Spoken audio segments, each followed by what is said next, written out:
Amém. Graça e paz a todos. Eu gostaria de falar sobre um tema nessa noite, sobre discipulado radical. Eu acho que todos, claro, que estamos aqui, desejamos ser de fato discípulos radicais de Jesus. Tirar a máscara, né? A gente precisa entender que tudo começa na cruz. Aquele ato de Jesus na cruz foi uma obra completa, consumada. E lá nasceu o nosso chamado. E não somente isso, mas lá começa toda a nossa vida cristã. Nossa vida cristã começou na cruz do Calvário. Lá é o lugar onde o meu futuro começou. O seu futuro começou com uma tacada tua, com uma escolha tua. O teu futuro e o meu futuro começou na cruz do Calvário. Lá o nosso futuro foi determinado. Lá o nosso futuro foi consumado. Foi dado como o start para o futuro. Lá na cruz do Calvário. Então, sem essa graça, sem essa misericórdia, sem essa obra, eu não tenho nada, você não tem nada e nós não somos nada, absolutamente nada.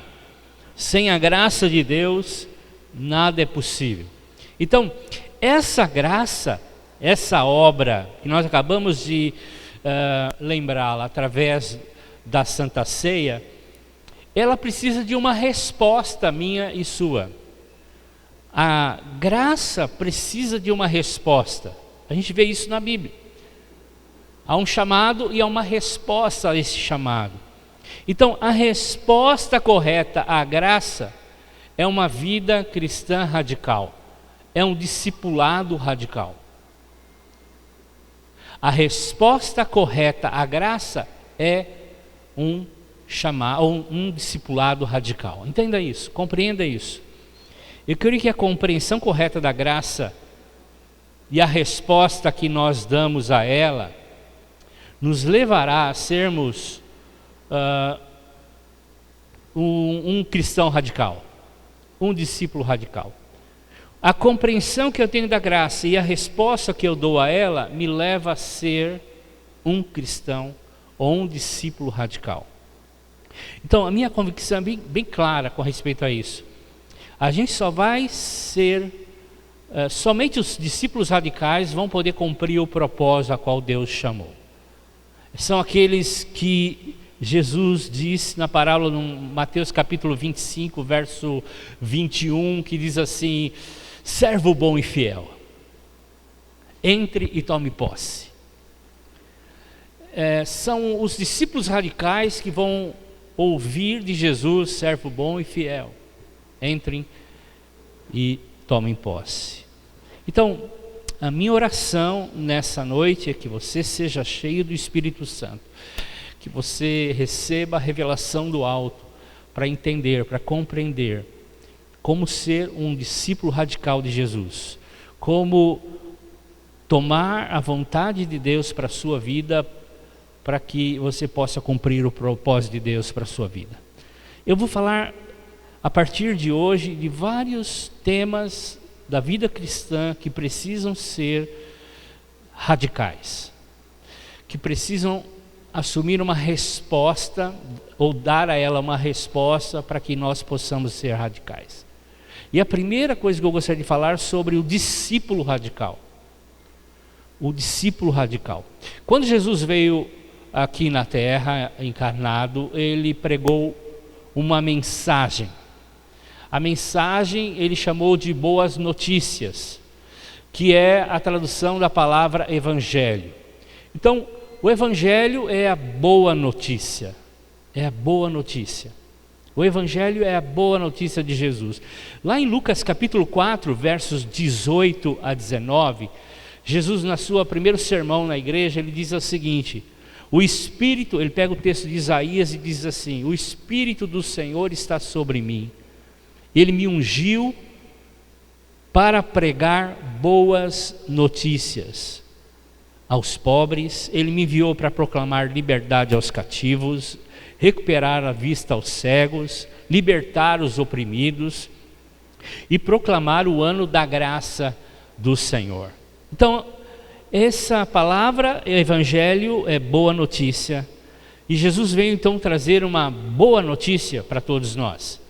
João 10:10, o texto que nós lemos agora na Santa Ceia, fala exatamente sobre isso. Ele veio como bom pastor e ele deu a sua vida por nós, porque ele é o bom pastor. Essa é a característica do bom pastor. Mas ele veio dar vida, e uma vida plena, uma vida completa. O próprio Jesus, o próprio Jesus disse isso, mas o próprio João também escreve na sua primeira carta, no capítulo 4, verso 9, falando desse evangelho que traz vida, que é boa notícia. Ele diz assim: foi assim que Deus se manifestou o seu amor. O amor é manifesto através de uma ação. Ele enviou o seu Filho unigênito para que pudéssemos viver por meio dele. Ambos os textos, tanto em João 10 como 1 João 4, nós encontramos a palavra vida ou viver, que é a mesma raiz, que significa vida abundante, a qualidade de vida do próprio Deus. É a vida zoe, é a vida abundante, a vida extraordinária. A zoe é uma palavra grega que significa salvação, cura e libertação. Jesus veio trazer então uma boa notícia, que nele somos salvos, nele somos libertos, nele somos curados. Então essa vida abundante é oposto à religião. Jesus não veio pregar uma religião. É uma vida oposta, diferente da tudo aquilo que as pessoas estavam ouvindo naquela época de Jesus. Então até mesmo as pseudos, religiões cristãs oferecem uma vida dura, difícil, pesada, de subida de ladeira. E o que Jesus veio trazer? Uma vida abundante, alegre, festiva, cheia de vida, cheia de paz, cheia de esperança, cheia de justiça, como Paulo diz que o reino de Deus é justiça, paz e alegria no Espírito Santo, Romanos 14, verso 17. É o chamado de Jesus para essa vida de descanso. Vinde a mim, todos vocês que estão cansados e sobrecarregados, vocês vão encontrar alívio. Mateus capítulo 11, versos 28 a 30. Então essa é a boa notícia que Jesus veio anunciar. Agora vamos ver uma contradição. No próprio texto de Lucas, 10 capítulos depois, no capítulo 14, verso 25 a 27, a gente lê e diz assim: será que é Lucas escrevendo mesmo isso? Porque ele disse lá atrás que ele veio trazer alegria, paz e tal, e aí Jesus vem com uma palavra aparentemente contraditória. Ele fala assim: uma multidão o acompanhava, seguidores, discípulos estavam seguindo Jesus, e ele voltou-se para eles e disse assim: se alguém vem a mim e ama o seu pai, a sua mãe, a sua mulher, os seus filhos, sua irmã, seu irmão, até a sua própria vida mais do que a mim, não pode ser o meu discípulo. E aquele que carrega a sua cruz, não carrega a sua cruz e não me segue, não pode ser o meu discípulo. Veja, essas palavras parecem completamente diferentes e contraditórias daquela que Jesus disse das boas notícias. Parece que essas boas notícias não são tão boas assim. Porque como é que eu posso abandonar pai, mãe, irmão, irmã, filho, etc, etc, e ser feliz? Como é que eu posso abandonar coisas e tudo mais e ter paz? Como é que eu vou ter paz fazendo isso? Cadê aquela vida abundante que Jesus disse e prometeu? E aí a gente lê no verso 25 que ele está sendo seguido por um monte de gente. E esse monte de gente veio a ele, está seguindo a ele por vários motivos. São discípulos que seguem a Jesus por N fatores: cura, libertação, alimento. Lembra das multiplicações, das curas? Uma palavra boa, animadora, para cima. Popularidade, porque Jesus era popular. Então, seguindo Jesus, sou popular também, estou na onda. Ele é o mestre da vez, da bola. Ele tem mais seguidores que qualquer outro mestre em Jerusalém. Então, havia muitos seguidores, por N fatores, seguindo Jesus. Mas Jesus não queria esse tipo de discípulo. Ele deixou bem claro: eu quero discípulos radicais, que possam me seguir radicalmente. Então no verso 33 a coisa piora, porque ele diz assim: olha, não é essa relação, é tudo agora. E aí lascou, né, irmãos? Porque tinha uma relação, agora é tudo. Como é que pode essa palavra ser tão difícil assim? Porque Jesus foi tão pesado. A gente pode estar pensando: isso é muito difícil, isso é muito complicado. Eu penso nas coisas que eu tenho, nas pessoas que eu tenho. Então eu faço uma avaliação: como é que eu vou abandonar tudo isso para seguir Jesus? E cadê aquele fardo suave, leve, que Jesus prometeu que me daria ao segui-lo? Parece que é muito pesado tudo isso. Parece que é muito complicado isso. Então, antes de tirar conclusões, espere um pouco. A gente vai ver um pouco mais sobre isso e vai eliminar essa tensão, essa aparente contradição que Jesus, no mesmo livro de Lucas, traz. Então, a primeira coisa que a gente tem que saber é o seguinte: entender o amor de Deus. Quando a gente compreende o amor de Deus, todas as coisas são reveladas. Quando a gente conhece Deus, o amor dele, a bondade dele, o seu plano perfeito para a nossa vida, a gente descobre que abandonar tudo não é uma contradição da vida que ele promete. Abandonar tudo não é um padrão tão alto assim para se viver. Então, tenha um pouco de paciência, que a minha oração é que o Espírito Santo de Deus revele a você, durante essa mensagem, você possa, de fato, se já ainda não, ser um radical seguidor de Jesus. Porque é esses que Jesus está procurando. Vamos compreender um pouco o nosso propósito de existência. Nós não fomos criados para nós mesmos, a gente tem que entender isso. A gente não foi criado para o nosso próprio prazer. A gente tem que colocar essas bases para nós compreendermos por que Jesus exige que os seus seguidores abandonem essas coisas. Nós não fomos criados para nós mesmos, ponto. Nós não fomos criados para o nosso próprio prazer. Não fomos criados para as coisas materiais, como uma boa casa, um bom carro, nossa família, um emprego. Tudo isso é muito bacana, joia. Não estou dizendo que você e eu não podemos ter, nada disso, tá? A gente pode ter, a gente pode querer, desejar, enfim. Eu estou dizendo que nós não fomos criados para isso.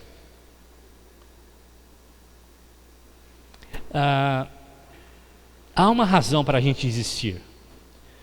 Há uma razão para existir, e a razão para existir é o próprio Deus. Quando a gente descobre o propósito, que nós somos criados para Ele, e nós devemos viver para Ele, se torna muito mais fácil as coisas. Deus nos criou para um relacionamento com Ele. Ele nos criou para um relacionamento com Ele. A vida cristã é uma vida de relacionamento. Não é uma vida religiosa. É uma vida de relacionamento. É uma pessoa. E a gente tem que se relacionar com ela. Paulo entendeu muito bem isso em Colossenses capítulo 1, verso 15 e 16, ele diz assim: Jesus é a imagem do Deus invisível. Então, quer ver Deus, vê Jesus. Ele é a imagem. Ele é o primeiro de toda a criação. E Ele criou todas as coisas, o texto de Hebreus fala. Capítulo 1 de Hebreus. Pois nele, em Jesus, foram criadas todas as coisas, nos céus, na terra, visível e invisível, sejam tronos, soberanias, poderes, autoridades, todas as coisas foram criadas por Ele e para Ele. Então, nós fomos criados, nós somos visíveis, né? Toca aí, você é visível ou invisível, tanto faz. Nós fomos criados para Ele. A vida só tem sentido se vivermos para Ele. A vida só tem sentido se a gente vive para Ele. Então a gente entende Lucas 14, que nós lemos, quando Ele disse para nós abandonarmos as coisas, para segui-lo, todas as coisas. A gente compreende o contexto do que Jesus está dizendo. Nós podemos viver uma vida radical porque nós somos criados para Ele. O nosso prazer, a nossa satisfação se encontra nele, não nas coisas, não nas pessoas. Então, Jesus criou cada ser humano. O Criador estava em pessoa na terra, dizendo aquilo aos homens, dizendo: olha, eu criei vocês, e eu criei com o objetivo para viverem para mim. No relacionamento que vocês têm comigo, vocês encontram toda a satisfação. Tudo que vocês precisam está em mim, então venham a mim. Larguem essas coisas, elas não te trazem satisfação. Então, não há satisfação a não ser em Jesus. Não há alegria, paz, a vida abundante, a não ser em Jesus. Você sabe o que eu estou falando. Quando você se deita, em alguns momentos você fala assim, você fica frustrado com o trabalho, com a família, com o governo, com o seu estudo. Você não encontra prazer, uma hora chega e você vai, gastei um maior tempão com isso, não me satisfaz, conquistei e não me trouxe nada. Tenho as coisas, mas isso não me preenche. Você sabe o que eu estou falando com você. A gente passa por isso. A verdadeira satisfação está no propósito pela qual Deus os criou. Nós fomos criados para Ele. É aquele garotinho que tem um peixe e um passarinho. Passarinho na gaiola, o peixe no aquário. Ele olha para o peixe e fala assim: puxa, esse peixe está tão triste, ele fica só olhando para um lado, ele não nada muito bem. Ele tira aquele peixe do aquário, põe na mesa e ele começa a se debater, cai no chão e morre. Ele fala assim: a satisfação e a liberdade não está no ar. Ele pega o passarinho e põe no aquário. E a gente sabe o que acontece. A liberdade e a satisfação só podem ser encontradas numa pessoa chamada Jesus. É o propósito a qual nós somos criados. E quando a gente descobre isso, a gente encontra a satisfação. Jesus quer discípulos radicais que o sigam dessa maneira. Por isso que Ele chama as pessoas e diz: olha, larguem tudo, me sigam. Façam de mim o tudo que vocês precisam. Então, você não segue uma religião, você não segue uma normativa, você não segue uma série de leis, você não segue uma série de normas, você segue uma pessoa chamada Jesus. Quando Jesus chamou os seus discípulos, Ele não tentou convencer os discípulos da seguinte forma: olha, eu vou te dar isso, vou te dar aquilo, vou fazer assim, vou fazer assado. Ele simplesmente disse lá em Mateus capítulo 4, versos 18 a 22, vem e segue-me, ponto. Então, seguir a Jesus significa que você não tem que seguir mais nada. Seguir a Jesus significa que você não deve seguir mais ninguém, a não ser Jesus. Seguir Jesus exige abandono da nossa própria vontade, os nossos próprios cuidados, os nossos próprios interesses. A gente acha isso tão bacana, tão legal, tão fundamental, a gente não quer largar isso, mas a gente está perdendo, a gente está sendo o garoto do peixe e do passarinho. A gente não descobriu o propósito. E quando a gente descobre o propósito, tudo muda.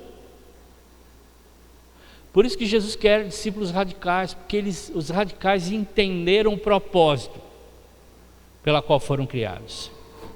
Então, Jesus, que foi radical com o Pai, tem discípulos que o seguem de forma radical.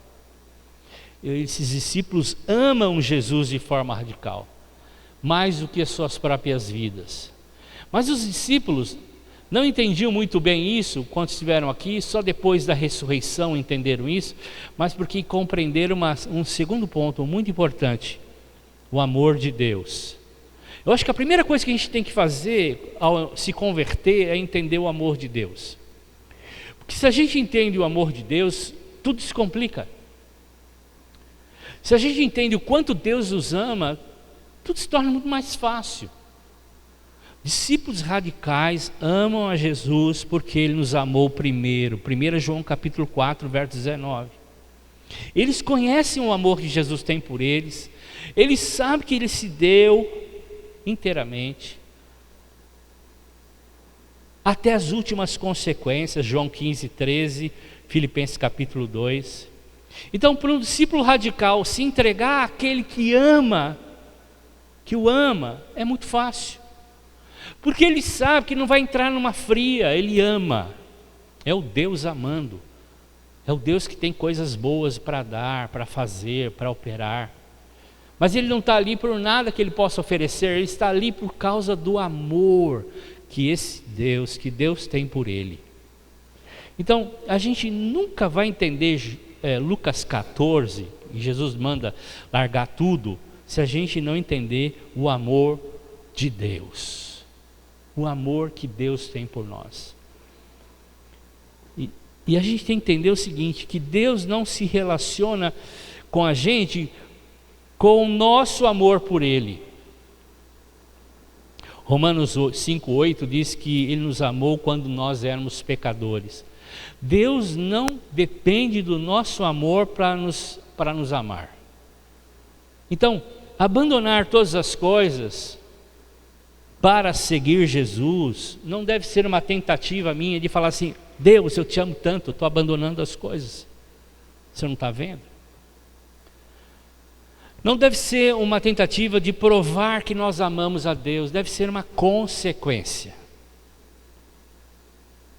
Uma consequência, nada mais.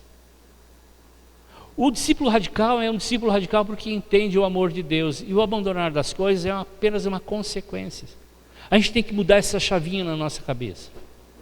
Mude essa chavinha. É o que a Bíblia chama de arrependimento, é mudança de mente. A ênfase não está enquanto eu amo Deus, mas a ênfase está enquanto Deus me ama. Esse é o fator importante. O discípulo radical segue Jesus porque ele conhece o amor de Deus. Conhece o amor de Deus. Ele não tem medo de se lançar completamente nas mãos de Deus, porque o amor de Deus lança fora todo medo. Ele ama. Ele entende do amor e se lança, e ele não tem medo de se lançar, porque o amor de Deus lança fora todo medo. Não tem medo do passado, dos fantasmas do passado, não tem medo do presente, da pandemia e das coisas que estão acontecendo à sua volta, por mais difícil que seja, e não tem medo do futuro, porque ele sabe que Deus o ama, ele tem segurança nesse amor, ele descansa nesse amor. E aí ele pode cumprir o propósito a qual Deus chamou. Então ele se sente amado e não se preocupa com a sua vida, porque o Pai cuida deles. Paulo entendeu isso em Romanos capítulo 8, verso 22 e 32, e diz o seguinte: aquele que nem poupou o seu próprio filho, mas os entregou por nós, não nos dará juntamente com ele, de graça, todas as coisas?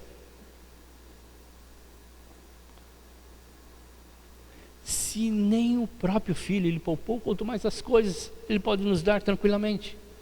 Em Marcos capítulo 3, versos 29 a 30, o próprio Jesus diz assim: eu digo a verdade, quem deixa casa, pai, mãe, irmã, tal, a relação volta. Agora em Marcos, de uma outra forma, ele diz assim: por causa de mim e do Evangelho, deixará de receber, ele receberá 100 vezes mais, já no tempo presente, casa, irmão, irmã, filha, terra, e perseguição, porque perseguição vem. Quem é discípulo de Jesus é perseguido, e a perseguição deve gerar alegria. Mateus capítulo 5, alegria e perseguição na era futura e na vida eterna. Aqui, futuro e vida eterna. Então, eles largam tudo por causa de Jesus e do Evangelho, não dos interesses pessoais. Eles não abandonam por interesses pessoais. Vou receber 100, então vou dar vou receber 100. Eles não fazem isso, fazem porque eles amam o Senhor, eles conhecem o amor de Deus, sabem que eles não vão ser desamparados, eles não vão ter necessidade alguma, o Senhor cuida dele, o bom pastor cuida deles. Então segura aí, nós vamos voltar sobre isso, mas eu queria abrir um parênteses agora. Se nós entendermos que servimos ao propósito de Deus e somos amados por Deus, nós vamos até as últimas consequências por amor a Jesus. Deixa eu falar dos perseguidos hoje. Há muitos cristãos perseguidos hoje no mundo inteiro. Segundo a Liberdade Internacional Cristã, 200 milhões de cristãos são perseguidos hoje no mundo. Dos 196 países, 105 países perseguem pessoas cristãs. Aí eu digo para você, que evangelho foi pregado a esses camaradas? Que eles vão ter muitas bênçãos, etc, etc. Que evangelho foi pregado para esses camaradas? Que eles vão ter coisas? O prazer deles não está nas coisas, porque eles sabem que ele recebe hoje, amanhã o governo confisca. Alguém vem e põe fogo, porque ele é um cristão. Então, eles entendem que o Senhor cuida deles, e o amor deles por Deus é maior do que o amor dele pelas coisas. Eles não têm nenhum prazer nas coisas desse mundo, porque eles sabem que não está nesse mundo as coisas, está em Deus. Deus é um tudo que eles precisam. Então, discípulos radicais, eles servem e seguem Jesus simplesmente por quem Ele é. Ele é Deus que ama, e entende o amor e serve com um propósito. Aí hoje, a gente tem esses conflitos todos, e naquela época existia conflitos por causa de muitas heresias, mas basicamente hoje tem dois tipos de pseudo-evangelhos. Não é evangelho verdadeiro, mas produzem discípulos também, pseudo-discípulos ou seguidores de Jesus. Um é legalismo e o outro é humanismo. O evangelho verdadeiro, de seguidor, num relacionamento com Deus, foi substituído por vários tipos de evangelho, e esses dois são os principais. Então, é o evangelho onde o centro não é mais Deus, o centro é o homem. O centro é o ser humano. O legalista exige obras para agradar a Deus, para receber algo de Deus. Ele clama, ele ora, ele busca para receber algo de Deus, para atrair a presença de Deus, para fazer coisas para Deus, e é uma subida para lá e para cá. O humanista, ele transformou as bênçãos que Deus prometeu, que Jesus prometeu bênçãos, e ele transforma essas bênçãos no centro do propósito de se relacionar com Jesus. Ambos, legalista e humanista, eles substituíram Deus, tiraram Deus do centro e colocaram eles mesmos no centro. Hoje, o homem e a sua vontade são o centro para se relacionarem com Deus. Paulo entendeu isso em Colossenses capítulo 1, versos 17 e 18, diz assim: Ele é antes de todas as coisas, Jesus, antes de todas as coisas. Nele tudo subsiste. Ele é o cabeça do corpo, cabeça da igreja. Ele é o princípio ou primogênito dentre os mortos, para que ele tenha preeminência em tudo. Ele é o primeiro em tudo, ele deve ser o primeiro em tudo. Ele é o centro, ele é o suficiente. É isso que Paulo está dizendo, ele é o centro e o suficiente, é ele que é o evangelho, ele é o próprio evangelho. E Paulo entendeu isso. Filipenses capítulo 1, verso 21 diz: porque para mim o viver é Cristo e o morrer é lucro. 2 Coríntios capítulo 5, verso 15, ele diz assim: Ele morreu por todos, para que agora ninguém mais viva para si mesmo, mas viva para aquele que morreu e se entregou por mim e ressuscitou. Então, discípulos radicais não fazem as suas escolhas na vida, quem vai casar, o que vai comprar, como é que vai fazer as coisas, baseados no que é o melhor para eles, no que é melhor de qualidade de vida. Hoje está na moda qualidade de vida. Eles não se relacionam, não escolhem baseados no que é melhor para a vida deles. Eles se relacionam, eles fazem as coisas baseados e tomam decisão no propósito, no amor que Deus tem por eles. Por exemplo, não se casam baseando para que sejam felizes e completos. Não se casam para isso, se casam para cumprir o propósito de Deus, porque conhecem o amor de Deus e sabem qual é o propósito de Deus para a vida deles. Não fazem negócios, não fazem as coisas para serem aceitos, para se tornarem mais santos. Então vou fazer coisas para que eu ganhe a carteirinha Master Plus de santidade. Aí no céu vou apresentar e vou entrar com a minha carteirinha Master Plus de santidade, porque aqui na terra eu jejuei, eu orei, eu fiz isso, eu cumpri aquilo. Eles não se relacionam assim com Deus. O verdadeiro evangelho não se relaciona com Deus assim. O discípulo radical simplesmente segue a Jesus porque o conhece o amor, conhece o propósito a qual foi criado, sabe que são amados, e por serem amados, as circunstâncias acontecem, mas eles sabem o seguinte: tudo contribui para o bem daqueles que amam a Deus.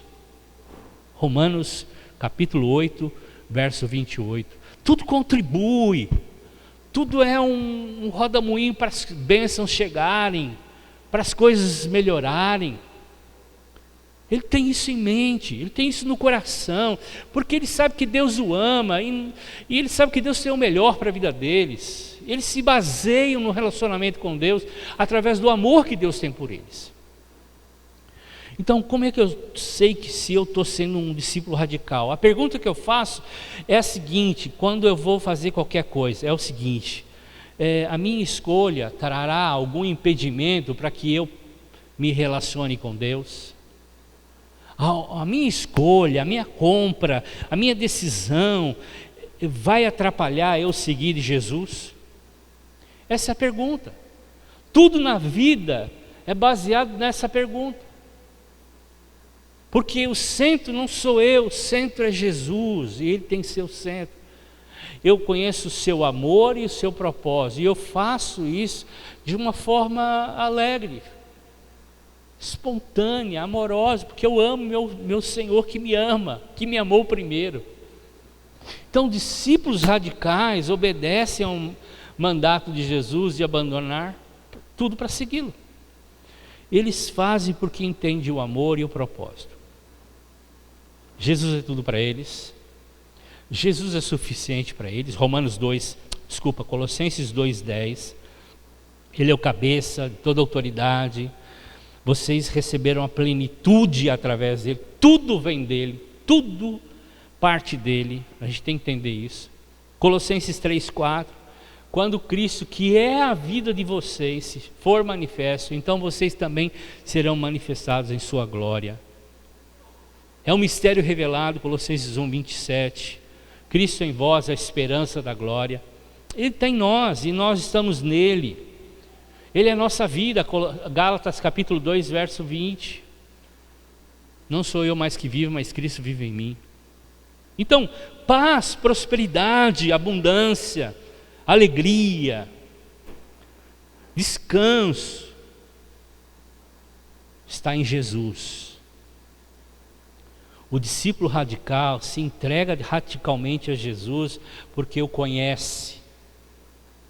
Você precisa conhecer Jesus, precisa se relacionar com Ele todos os dias, sentar com Ele, conversar com Ele, ler a palavra e ver quanto de amor Ele tem. Se você tem dúvida de quanto amor Ele tem, eu desafio você, por exemplo, a ler a Bíblia, os Evangelhos, ler lá Mateus, Marcos, Lucas e João. Não lê o que Jesus fez, fica mais fácil a leitura para você entender algumas coisas. Veja, eu estou dizendo para você ler dessa forma agora, nesse momento que você tem dúvida do amor de Deus. Leia tudo que Jesus fez. Quando você vê alguma coisa que Ele fez, leia.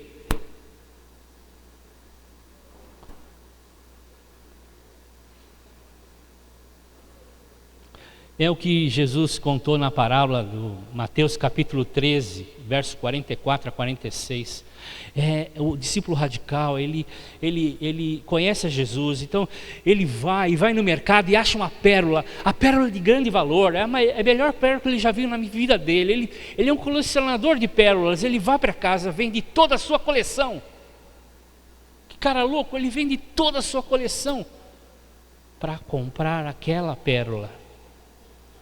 É um camarada que vai estar andando numa terra, tropeça e é um tesouro, uma mina de ouro, saindo para fora da terra. Ele vai e vende tudo que ele tem, vende tudo. Vai lá e compra aquele terreno. Jesus está falando, é aqueles que descobrem na radicalidade, quando descobrem o amor e o propósito. E aí abandonam tudo, porque encontraram a vida. Encontraram um tesouro maior, encontraram tudo que eles precisam. É o que Paulo diz, eu considero tudo como perda, como esterco. Tudo na minha vida, todo conhecimento que eu tive, eu considero como esterco para ganhar Cristo. Filipenses capítulo 3, verso 8. Se achamos Cristo, achamos tudo. Para fechar, para concluir. Por isso, discípulos radicais estão prontos a viverem e a morrerem por Jesus. Se não estamos dispostos a abandonar tudo para viver para Ele, muito menos, certamente, nós não estamos preparados para morrer por Ele. Se não estamos dispostos a viver por Ele e para Ele, muito menos morrer por Ele. Se Jesus não for digno, para mim, digno, de viver completamente para Ele, Ele não será digno para mim de morrer por Ele também. Então, que o Espírito Santo nos dê revelação para que possamos ser discípulos radicais. Descobrir nele o amor que ele tem. Se relacione com ele. Você vai sentir o amor, você vai receber o amor, vai entender esse amor. É fácil. É fácil quando você descobre o amor, você descansa. Então, que o Espírito Santo te entenda, te leve a entendimento para descobrir o propósito e o amor de Deus. Você foi criado para Ele. Nós somos criados para Ele. Só para Ele. Que o Espírito Santo abra o entendimento para que possamos viver radicalmente como discípulos de Jesus. Ok, amados? Essa é a mensagem dessa noite. Medite nela. Esse é o chamado de Deus, de Jesus para nós, para a sua igreja. Vamos ser discípulos radicais. Para que o Senhor possa encontrar em nós um coração disposto a se render completamente a Ele. se render completamente a Ele, sem reservas. Que o Espírito Santo de Deus complete isso, que todos nós possamos ter uma ótima, porque abençoado nós somos, e que essas bênçãos sejam visíveis nessa semana, ok? Dê uma mãozada em cada um aí, né? E uma boa semana.